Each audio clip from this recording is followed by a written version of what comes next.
오늘 우리에게 주신 하나님의 말씀은 야고보서 1장 22절로 25절까지의 말씀입니다. 신약 성경 야고보서 1장 22절로 25절까지의 말씀입니다. 제가 봉독해 드리겠습니다. 너희는 말씀을 행하는 자가 되고 듣기만 하여 자신을 속이는 자가 되지 말라. 누구든지 말씀을 듣고 행하지 아니하면 그는 거울로 자기의 생긴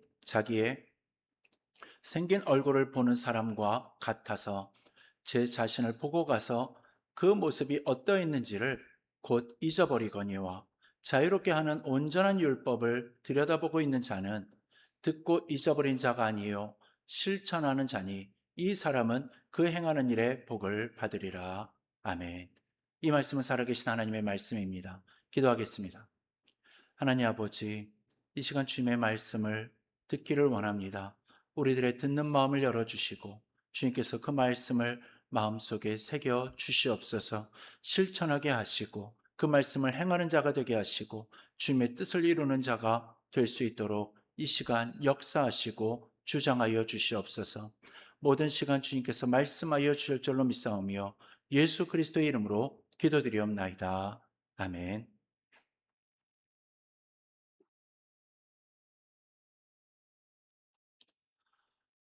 여러분, 오늘 주님의 전으로 나오기 위해서 몸단장 또 마음단장 아주 예쁘게 하고 오셨습니까? 우리 시각장애인 분들은 몸단장을 하면서 거울을 보지 않지만 비장애인 분들은 몸단장을 하면서 거울을 몇 번이고 보게 될 것입니다. 아침에 일어나자마자 내 얼굴이 어떤가 싶어서 거울을 볼 수도 있을 거고요. 양치를 하면서도 볼 수 있을 겁니다. 또 집을 나서기 전에도 마지막으로 얼굴이며 또 옷 매무새를 점검하기 위해서 자신의 모습을 거울에 비춰볼 수도 있겠죠. 저도 시력이 있을 때는 자주 보지는 않았어도 거울을 한두 번은 본 것 같은데 시력을 잃은 후로는 거울을 굳이 찾아서 보는 일이 없는 것 같습니다. 근데 또 전맹이신 시각장애인 분들이라 하더라도 머리를 다듬거나 또 옷 매무새를 점검할 때면 꼭 거울 앞에서 하시는 분들이 계시기도 합니다. 이렇게 거울 앞에서 우리가 하는 일은 시각장애인이든 비장애인이든 언제나 똑같습니다. 그런데 이상한 것이 하나 있는데요. 거울 앞을 떠나는 순간 방금 본 내 얼굴이 어땠는지 그 모습을 금방 잊어버린다라는 겁니다. 여러분 중에 오늘 아침 자신의 얼굴이 정확하게 어떤 모습이었는지 하나하나 기억하고 계시는 분 계십니까? 아마 당장에 기억나시는 분들은 그리 많지 않을 것입니다. 야고보는요, 말씀을 듣고 행하지 않는 사람이 마치 거울로 자기 얼굴을 보고 가서 곧 그 모습을 잊어버리는 사람과 같다라고 말을 합니다.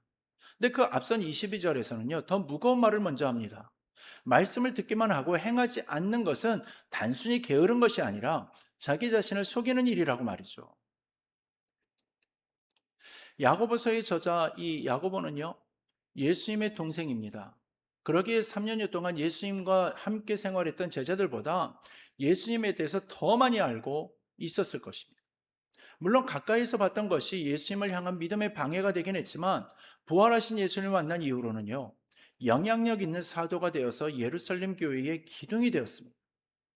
야고보 사도는요, 이처럼 가까이에서 예수님의 삶을 지켜본 사람답게 그는 말로만 하는 신앙이 아니라 삶으로 드러나는 신앙을 유독 강조했습니다. 말씀을 듣기만 하고 행함이 없는 것은 자기 자신을 속이는 일이라고 표현한 원어를 보면요, 그 뜻이 더욱더 선명해집니다. 헬라어로 속이다에 해당하는 단어는요, 파랄로기조마이입니다. 이 단어는요, 본래 계산을 잘못한다라는 뜻에서 나온 말입니다. 숫자를 셈할 때 처음 몇 자리는 맞게 가다가 중간에 슬쩍 틀려가지고 결국 완전히 다른 답을 만들어내는 그러한 모습을 가리키는 말인 겁니다. 근데 우리의 신앙생활도요, 이와 비슷하다라는 거죠. 처음에는 옳은 방향으로 셈을 시작을 합니다. 그런데 중간에 슬쩍 이게 정신이 잘못되었는지 틀린 계산을 하나 끼워놓고도 그것을 알아차리지를 못한 채로 끝까지 밀고 나가 버리는 거죠. 그렇게 시작은 옳았으나 결국은 전혀 다른 결론에 도달하고도 스스로는 옳다고 믿어버리는 것. 그것이 바로 자기를 속이는 것이다라는 겁니다. 사도 바울도요, 갈라디아에서 똑같은 경고를 남겼습니다. 누구든지 아무것도 되지 못하고 무엇이 된 줄로 생각하면 스스로 속이는 것이라고 말이죠. 아무것도 아닌 자신을 대단한 존재로 착각하는 것도 자기 기만이고요. 잘못된 계산을 끝까지 옳다고 우기는 것도 자기 기만이라는 겁니다. 성경은 이렇게 여러 저자를 통하여서 한 목소리로 우리들에게 경고하고 있습니다. 스스로를 속이는 일은 아주 은밀하고 조용하게 우리 마음 깊은 곳에서 일어난다라고 말이죠. 그렇다면 우리는 왜 이렇게 스스로를 속이게 되는 것이겠습니까? 사람은 누구나 성장하면서 자신의 말과 행동에 대해서 이유를 갖습니다. 어릴 때는요, 그냥 뭐 하고 싶어서 했다고 말을 해도 되지만, 나이가 들수록 우리는 우리가 하는 모든 말과 행동에 대해서 설명할 수 있어야 한다라고 생각을 하게 됩니다. 그래야 성숙한 사람이고 또한 어른이 되었다라고 생각하기 때문이죠. 그래서 우리는 스스로 이유를 만들어냅니다. 이것을 심리학적인 면에서 보자면 합리화라고 부르는 겁니다. 여러분, 합리화 자체가 항상 나쁜 것은 아닙니다. 합리화가 문제가 될 때는요, 이 합리화가 지나쳐가지고 분명히 잘못된 것인데도 그것을 잘못이라고 인정하지 않고 오히려 더 그럴듯한 이유를 계속 만들어 붙이는 데 있는 겁니다. 심리학에서는 이러한 마음의 현상을 인지부조화라고 부릅니다. 인지부조화란 말이 어려운 말처럼 들리지만요, 쉽게 풀어드리자면 이런 겁니다. 사람은 자기가 믿고 있던 것과 실제로 벌어진 일이 서로 다를 때 마음이 불편해진다라는 겁니다. 그리고 그 불편함을 풀어내는 길은 두 가지라는 거죠. 하나는, 아, 내가 틀렸구나 하면서요, 생각을 바꾸는 길이고요. 다른 하나는, 나는 틀리지 않았다라고 스스로를 설득하면서 오히려요, 그 생각을 더욱더 강하게 붙잡는 길입니다. 근데 참 희한하게도요, 사람들은 대부분 두 번째 길을 선택한다라는 겁니다. 내가 틀렸다고 인정하는 길이 너무나 자존심 상하고 힘든 일이기 때문인 거죠.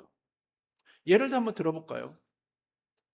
어떤 사람이 큰 마음을 먹고 값비싼 물건을 샀습니다. 그런데 얼마 지나지 않아 가지고 그 물건에 문제가 있다는 것을 알게 되었습니다. 근데 반품도 안 되고요, 그냥 사용하든지 아니면 버리든지 둘 중에 하나를 선택해야 할 상황이 된 겁니다. 이때 그 사람 앞에는요, 두 갈래의 길이 놓이는 겁니다.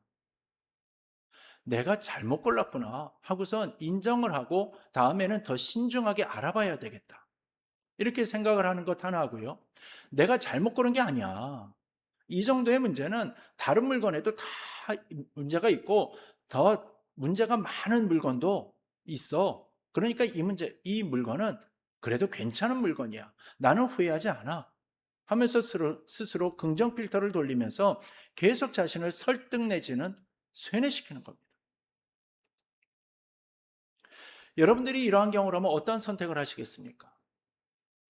많은 사람들은요, 두 번째 길을 선택을 한다라는 겁니다. 왠 줄 아십니까? 자신의 선택이 틀렸다라는 것을 인정하는 것보다 그 선택을 정당화하는 것이 더 마음이 편하기 때문인 겁니다.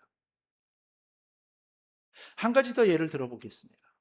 어떤 사람이 병원에서 건강하려면 꾸준히 걷고 식사를 조절하라는 말을 들었습니다.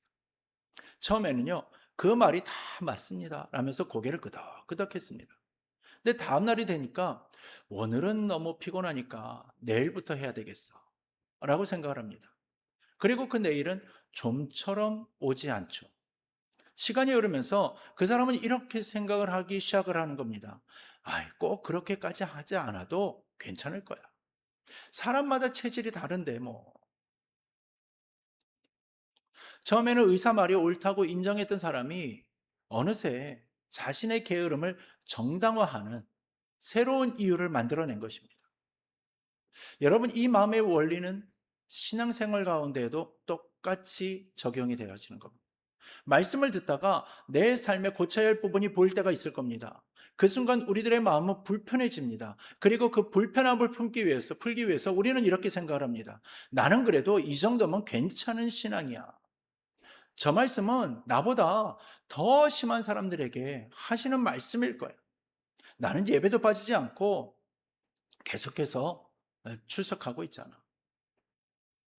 이렇게 스스로를 설득하면서 정작 고쳐야 할 그 자리는 그대로 둔다라는 거죠. 예레미야 선지자는요, 일찍이 마음은 만물보다 거짓되고 심히 부패하다라고 말을 했습니다. 우리 마음은 스스로를 속이는 데 있어서만큼은 아주 능숙하다라는 겁니다.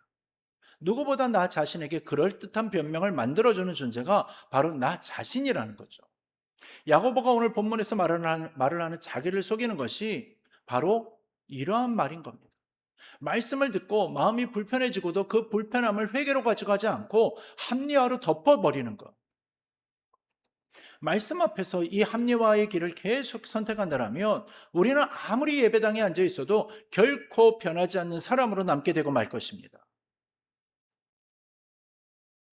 우리 사랑하는 성도 여러분, 방금 말씀드린 합리화의 모습을 야고보는 아주 선명한 그림 하나로 다시 보여줍니다. 누구든지 말씀을 듣고 행하지 아니하면 그는 거울로 자기 생긴 얼굴을 보는 사람과 같다라고 말이죠. 그리고 제 자신을 보고 와서 그 모습이 어떠했는지 곧 잊어버린다라고 말을 하고 있습니다. 당시 사람들이 사용하던 거울은요, 지금 우리가 아는 유리 거울이 아니었습니다. 청동이나 은을 갈고 닦아가지고 만든 금속 거울이었습니다. 그렇기 때문에 지금처럼 뚜렷하게 비치지 않았고 표면이 조금만 얼룩져도요, 형상이 흐릿하게 보일 수밖에 없었습니다. 근데 거울 앞에서조차 사람들은 잠깐 자신을 비춰보고는 곧 돌아섰던 거죠. 흥미로운 것은요, 성경 다른 곳에서는 거울이 오히려 좋은 뜻으로 쓰이기도 한다는 사실입니다. 어디서 그런지 한번 한 군데만 보자면, 바울은요, 고린도후서에서 우리가 수건을 벗은 얼굴로 주의 영광을 거울로 보는 것 같이 그 형상으로 화여간다 라고 말을 했습니다. 여기서는 거울이 주님의 영광을 비추어주는 은혜의 도구로 쓰인 겁니다. 그러나 오늘 야고보가 말하는 거울은 다른 겁니다. 같은 거울이라도 그 앞에 얼마나 머무느냐에 따라서 전혀 다른 이야기가 된다라는 겁니다. 그러니까 바울이 말한 거울은 계속 바라보면서 그 형상으로 변해가는 거울이고요. 야고보가 말한 거울은 잠깐 보고 곧 돌아서는 거울인 겁니다. 그러게 결국 문제는요, 거울 자체가 아니라 우리가 그 앞에 얼마나 머무는가에 있는 겁니다. 거울 앞에 선 사람을 한번 떠올려 보십시오. 거울은 있는 그대로를 비춰줍니다. 머리가 헝클어졌으면 헝클어진 대로, 얼굴에 무엇이 묻었으면 무엇이 묻은 대로 그대로 보여줍니다. 근데 거울에는요, 한 가지 결정적인 약점이 있습니다. 거울은 우리 겉모습만 보여줄 뿐이라는 겁니다. 거울은 우리 속마음이 어떤지, 우리가 오늘 누구에게 상처를 주었는지, 우리가 무엇을 감추고 사는지는 절대 보여주지 못한다라는 거죠. 거울 앞에 아무리 오래 서 있어도요, 우리의 속 사람은 조금도 드러나지 않습니다. 그러니 거울을 보고 돌아서면서, 아, 오늘도 괜찮구나 하고 지나가는 것이 어렵지 않은 일이 되는 거죠. 치장한 겉모습만 보이고 속마음은 보이지 않으니까 겉모습을 보면서 마음은 편해진다라는 겁니다. 야고보는 이 모습이 바로 말씀을 듣고 행하지 않는 사람의 모습과 같다라고 말을 하는 겁니다.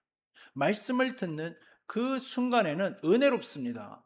설교자가 하는 말에 고개도 끄덕이고요, 마음도 잠시 뭉클해집니다. 그런데 예배당 문을 나서는 순간 방금 들었던 그 말씀이 오늘 하루를 살아가는 나의 결정과는 아무 상관이 없어져 버린다는 겁니다. 거울 앞에서 잠깐 얼굴을 확인하고 돌아서듯이 말씀 앞에서 잠깐 마음이 뭉클했다가 돌아서 버리는 거죠. 여러분, 우리가 여기서 함께 짚어볼 것이 하나 있습니다. 설교를 듣는 우리의 자세에 관한 이야기입니다. 설교는 그 자리에 앉아있는 모든 분들을 향하여서 전해집니다. 그러나 한 사람 한 사람의 형편과 삶을 낱낱이 살펴가지고 개인적으로 개인에게 꼭 필요한 말씀을 다르게 전할 수는 없죠. 그러다 보니까 어떠한 말씀은 마치 나에게 하시는 말씀처럼 들리고요. 어떠한 말씀은 나와는 상관없는 다른 누군가에게 하시는 말씀처럼 들릴 때가 있는 겁니다. 초대교회 시절에는요, 지금처럼 성경을 개인마다 가지고 있지 않았습니다. 그래가지고 회중이 함께 모인 자리에서 편지를 큰 소리로 낭독하면요, 성도들은 그 자리에 서거나 앉아가지고 귀로 듣는 것이 하나님의 말씀을 대하는 것이 거의 유일한 방법이었습니다. 그렇게 온 회중이 함께 듣던 그 전통을 오늘 예배 가운데에도 설교라는 모습으로 이어지고 있는 것입니다. 듣는다라는 것은 그래서 결코 가벼운 일이 아닌 겁니다. 근데 이렇게 설교의 시간에 말씀이 들려오게 되면 우리 마음은 은근히 이렇게 판단을 한다는 거죠. 이 부분은 내 이야기가 아니고 이거는 저 사람에게 필요한 말이겠구나. 그렇게 판단하는 순간 우리는 말씀을 듣는 자리에서 슬며시 빠져나오게 되는 겁니다. 그러나 말씀을 제대로 듣는다라는 것은 설교자의 말 한마디 한마디에 판단하며 내 귀에 듣기 좋은 것만을 골라가지고 담는 것이 아닙니다. 말씀을 제대로 듣는다라는 것은요, 오늘 설교자를 통하여서 하나님이 이 자리에 있는 나에게 무엇을 말씀하고 싶어 하시는지 마음을 열고 귀 기울이는 것입니다. 그리고 그 말씀 앞에서 나에게 회개할 것은 없는지, 내가 결단해야 할 것은 무엇인지 조용히 자신에게 물어보는 겁니다. 그렇게 듣지 않으면 우리는 매일 거울 앞에 서듯이 설교를 듣게 되는 겁니다. 잠깐 마음이 움직였다가 예배당을 나서는 순간 그 말씀은 내 삶과 아무 상관없는 이야기가 되어버리고 마는 거죠. 혹시 오늘 이 시간에도 이 말씀은 나와는 상관없다라고 마음속으로 넘겨버리고 계신 부분들이 있으십니까? 바로 그 부분이야말로 오늘 하나님이 여러분들에게 가장 하고 싶으신 말씀일 수 있는 겁니다. 거울처럼 잠깐 보고 돌아서는 신앙이 아니라 오늘 들은 이 말씀이 내 삶 속에서 무엇을 바꾸어야 하는지 끝까지 붙잡고 씨름하는 신앙이 되어야 한다는 겁니다. 사랑하는 성도 여러분, 야고보는 거울 앞에 선 사람의 모습을 보여준 다음에 곧바로 또 다른 사람의 모습 하나를 우리 앞에 세워둡니다. 자유롭게 하는 온전한 율법을 들여다보는 자는 듣고 잊어버리는 자가 아니요 실천하는 자니 이 사람은 그 행하는 일에 복을 받으리라. 여기서 들여다본다라는 말이 참 중요합니다. 이 단어는요, 헬라어로 파라퀴토라는 단어입니다. 몸을 굽혀가지고 안을 자세히 들여다본다라는 뜻을 담고 있습니다. 이 단어는요, 부활절 새벽 빈 무덤 이야기에도 쓰이는 단어인데요. 막달라 마리아와 베드로가 예수님의 무덤이 비어 있는 것을 보고 혹시나 무슨 흔적이라도 있을까 해가지고 무덤 안을 무릎을 굽혀가지고 무덤 안을 자세히 들여다보았던 그 모습 속에 사용되었던 단어가 바로 이 단어인 겁니다. 잠깐 스쳐 지나가면서 볼 수 있는 것이 아니라 몸을 낮추고 시간을 들여서 자세히 살펴봐야 하는 그러한 모습을 가리키는 말인 거죠. 거울을 볼 때 우리는 그 앞에 서기만 하면 곧바로 내 얼굴이 비쳐 보입니다. 그러나 우물물은 다르죠. 우물물 앞에 서서 얼굴을 비춰보려면 잠시 시간이 필요합니다. 물이 잔잔해지기를 기다려야 하고요. 허리를 굽혀서 가만히 오래 들여다봐야 그제서야 내 얼굴이 서서히 떠오르기 때문입니다. 팔레스타인은요, 물이 귀한 땅이었습니다. 마을마다 우물 하나를 파는 일이 생명을 좌우하는 큰 일이었고요. 그렇게 파는 우물은 늘 흙이 섞여 있어가지고 잠시 가만히 두어가지고 이 흙이 가라앉기를 기다려야지만 비로소 맑아졌었습니다. 그렇게 기다려야만 물도 맑아지고 그 물에 비친 내 얼굴도 또렷해질 수가 있었던 겁니다. 이처럼 우리가 말씀을 처음 대할 때면 물이 흐린 것처럼 무슨 뜻인지 말씀을 잘 이해할 수가 없습니다.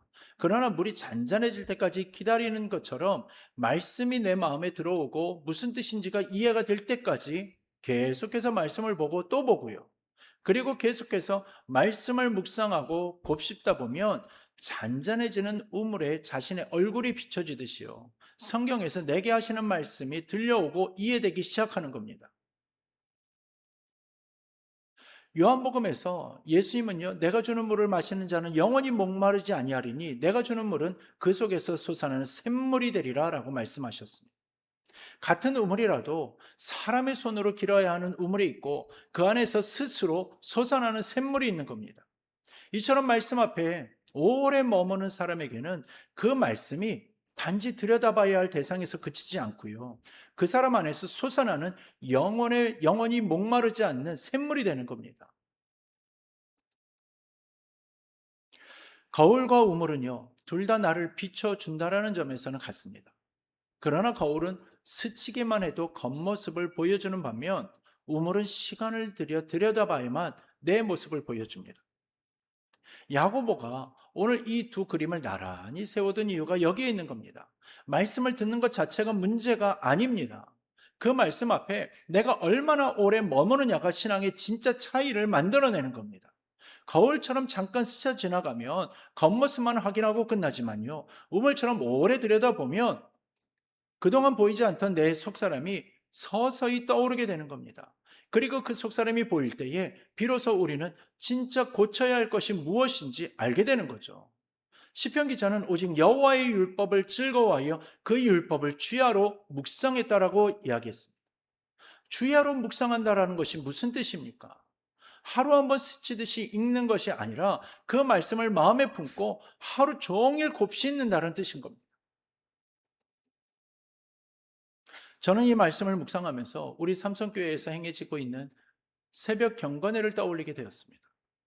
저는 새벽 경건회의 자료를 작성할 때 문장이 한 문장이 한 줄에 오도록 그렇게 작성을 합니다. 그리고 그것을 매일 카톡 단톡방에 올려드리고 있죠.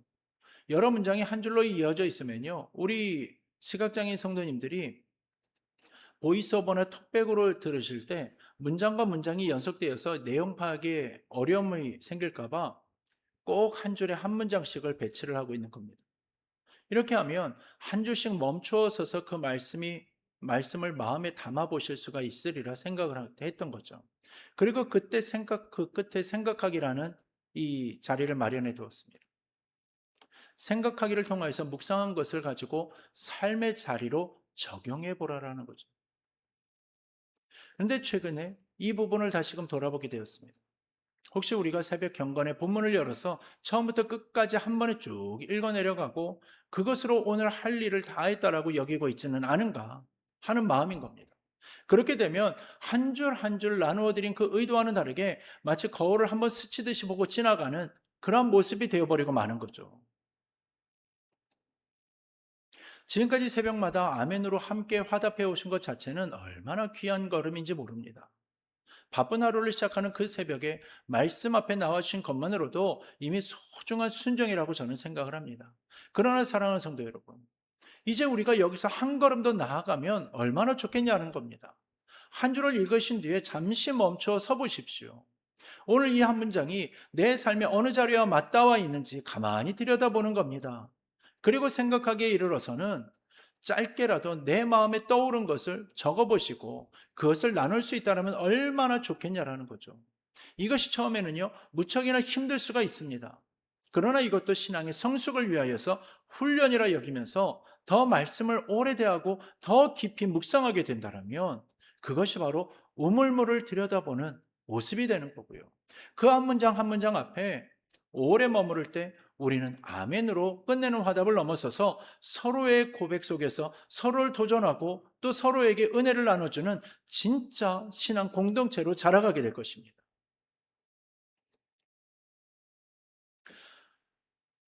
말씀 앞에 오래 머무는 사람, 그 사람에게 야고보는 그 행하는 일에 복을 받으리라 약속하고 있습니다. 여기서 복을 받으리라라는 말은요, 그저 좋은 일이 생길 거야 라는 뜻이 아니고 헬라어 원문의 뜻을 살펴보면 그 행함 자체 안에 이미 복이 있다라는 뜻을 더 말씀하고 있는 겁니다. 말씀대로 살아내는 그 과정, 그 자체가 이미 복된 삶이라는 겁니다. 무언가 대가로 나중에 복을 받는 것이 아니라 말씀을 붙잡고 살아가는 그 자체가 이미 복이라는 뜻인 겁니다. 헬라어로 복이 있다라는 표현은요, 마카리오스라는 표현인데요. 이 말은요, 세상이 주는 어떤 일시적인 행복을 넘어서서 하나님 안에서 누리는 참되고 흔들리지 않는 만족을 가리키는 말입니다. 세상은 무언가를 이루어야 행복하다라고 말을 하지만 성경은 말씀을 붙잡고 살아가는 삶 그 자체가 이미 흔들리지 않는 복이라고 말을 해주는 겁니다. 사랑하는 성도 여러분, 지금까지 우리는 말씀을 듣기만 하고 자신을 속이는 사람과 말씀 앞에 오래 머물러서 실천하는 사람의 두 모습을 함께 살펴보았습니다. 이제 이 말씀이 오늘 우리 삼성교회의 삶 속에서 어떻게 구체적으로 이루어질 수 있을지 한 가지 생각을 나누고 싶습니다. 여러분, 우리 시각장애 입장에서는 생활에 필요한 물건 하나를 고를 때도요, 비장애인들과는 조금 다른 방식으로 이 물건을 구입하게 되죠. 아무리 좋은 물건이라도 설명서만 붙어 있으면요, 그 사용법을 익히기가 쉽지 않기 때문에 이러한 다른 방법을 이용하는 겁니다. 그래서 우리는 먼저 사용해본 다른 시각장애인들의 이야기에 귀를 기울이게 되죠. 저 물건은 손끝으로 만졌을 때 버튼 위치를 쉽게 찾을 수가 있어. 저 제품은 기능마다 소리로 안내해줘서 사용하기가 매우 편리하더라. 이러한 이야기를 듣고서야 마음 놓고 그 물건을 선택하게 되는 겁니다. 그리고 우리 성도님들은 좋은 것을 발견하면 나만 알고 지나가지 않습니다. 서로에게 알려주시면서 이거 한번 써보라고 권해주시죠. 저는 이 모습이야말로 오늘 본문이 말을 하는 행하는 자의 모습이다라고 생각이 됩니다. 좋은 것을 나 혼자 누리고 끝내지 않고 곁에 있는 이에게 전해주는 것, 그것이 바로 들은 것을 삶으로 옮기는 실천인 겁니다. 오늘 우리가 들은 이 말씀도 마찬가지인 겁니다. 이 말씀을 듣고 마음이 움직이셨다라면 그 은혜를 나 혼자만의 것으로 남겨두지 마십시오. 가까이 계신 형제와 자매에게 오늘 말씀 한마디라도 나누어 보십시오. 그 나눔이 우리 삼성교회를 거울처럼 스쳐 지나가는 공동체가 아니라 우물물처럼 서로 깊이 들여다보고 서로를 살리는 공동체로 세워갈 것입니다. 서로 좋은 물건을 나누듯이 오늘 받은 은혜와 서로를 위한 기도의 제목도 함께 나누어 보십시오. 누군가 힘든 자리에 있다라면 그 이름을 마음에 담아서 이번 한 주간 잠시라도 그를 위해서 기도해 보십시오. 말씀을 신철한다는 것은 거창한 일이 아닙니다. 이렇게 작은 나눔과 기도에서부터 시작되어지는 겁니다. 그러게 이제 우리 자신에게 물어보기를 원합니다.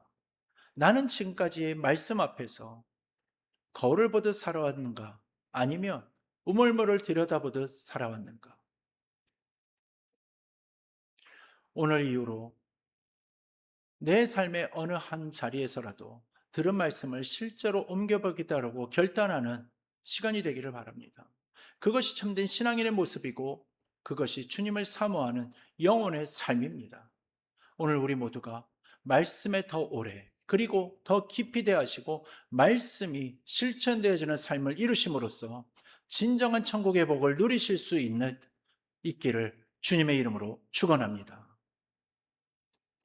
이제 오늘 받은 말씀 앞에 조용히 서보기를 원합니다. 내 삶에서 거울처럼 스쳐 지나가고 있던 그 자리가 있다면 오늘 하나님께 솔직히 아뢰어 보십시오. 그리고 이제부터 그 말씀 앞에 우물물처럼 오래 머물겠다라고 작은 결심을 올려드리는 시간으로 함께 나아가겠습니다. 기도하겠습니다.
하나님 아버지, 오늘도 저희에게 말씀을 들려주셔서 감사합니다. 저희가 말씀을 듣고도 자주 거울 앞에 선 사람처럼 잠깐 마음이 움직였다가 곧 잊으며 살아왔음을 고백합니다. 이제는 그 말씀 앞에 우물물을 들여다보듯 오래 머무는 자가 되게 하여 주옵소서. 말씀을 듣고 흘려보내는 자가 아니라 삶으로 옮기는 자가 되게 하여 주시고, 받은 은혜를 나 혼자 품지 않고 곁에 있는 형제와 자매에게 나누는 저희의 삼성교회가 되게 하여 주옵소서. 이제는 우리 주 예수 그리스도의 은혜와 하나님 아버지의 극진하신 사랑하심과 성령님의 위로하심과 교통하심과 역사 충만 감화 감동하심이 거울처럼 스쳐 지나가는 모습이 아니라 언제나 말씀을 대함에 깊이 대하고 정말 우리들의 마음속에 들려지는 그 말씀을 묵상하며 삶으로 나아가기를 소망하며 다짐하는 우리 사랑하는 모든 성도들 머리 위에 이제로부터 영원토록 함께 하시기를 간절히 축원하옵나이다. 아멘.